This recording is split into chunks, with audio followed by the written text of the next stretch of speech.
नमस्ते साथीहरू, मेरो युट्युब च्यानलमा तपाईहरुलाई स्वागत छ।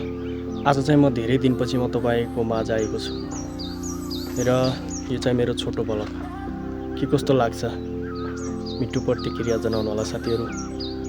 र म तपाईहरुलाई चाहिँ यो सुन्दर पहाड र यो ठाउँको चाहिँ म केही दृश्यहरू तपाईलाई देखाउन गइरहेको छु।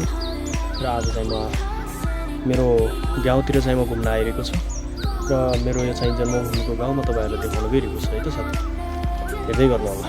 र साथीहरू यो ठाउँ चाहिँ पारी गन्ठना भन्ने गाउँ एउटा सानो गाउँ छ र यो साइडको चाहिँ हाम्रो भारी जङ्गल छ साथीहरू। र म चाहिँ अहिले बाटोमा हिँडिरहेको छु। बाटोको अवस्था यस्तो छ साथीहरू। र यहाँ चाहिँ के सुविधाहरू पनि छैन साथीहरू।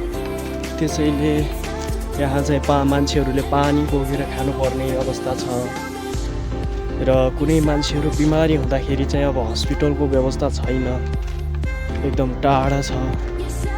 अरू त अरू थियो साथीहरू, यहाँ चाहिँ मान्छे बिमारी भएपछि स्ट्रेचर बोकेर लैजाने एउटा चाक्लो बाटोसम्म पनि छैन। त्यसैले चाहिँ एकदम विकट ठाउँ छ साथीहरू। त्यसैले राम्रोसँग चाहिँ हामीले चाहिँ सुख पाएका छैनौँ र विकास पनि एकदम लुज भएको थियो साथीहरू। र अब यो साल चाहिँ अब चुनाव भइसकेको छ र अब यो सालदेखि चाहिँ अब यहाँ केही फरक हुन्छ कि के हुन्छ अब त्यो चाहिँ हामीलाई आश छ साथीहरू। त्यसैले चाहिँ हाम्रो देशको अब कहीँ ठाउँमा त अब विकास राम्रो छ, कहीँ ठाउँमा चाहिँ अब राम्रो र एकदम सुविधा छ। तर हाम्रो यो चाहिँ एकदम सानोभेरी वडा नम्बर 10 र 11 भन्ने चाहिँ अब दुईवटा वडा पर्छ यता अर्मातिर होइन।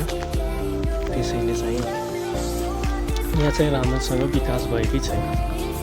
मान्छेहरूले व्यक्तिगत पैसा उठाएर घर घरमा रोड पुर्याइरहेका छन्, जो पैसा छ त्यो मान्छेले। तर कोहीसँग त अब पैसा छैन, अब गरिबी धेरै हुन्छ। त्यसैले पनि अब त्यो मान्छेले चाहिँ एकदम दुःख पीडा गरेर कष्ट गरेर आफ्नो जीविका चलाइरहनु पर्छ साथी।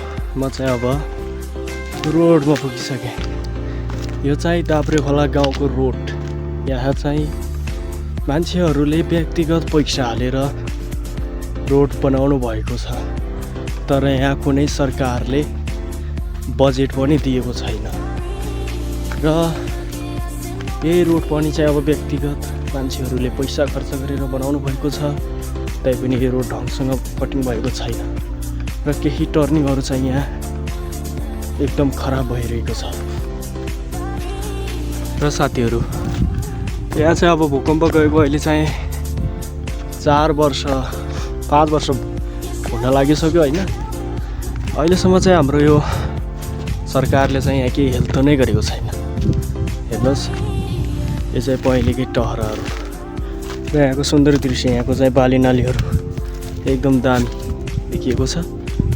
र यहाँ चाहिँ अब यस्तो बगबिदल भइरहेको छ। यहाँ चाहिँ घरहरू ढलेको अवस्थामा होइन। चाहिँ बाली हेर्नुहोस् यस्तो छ।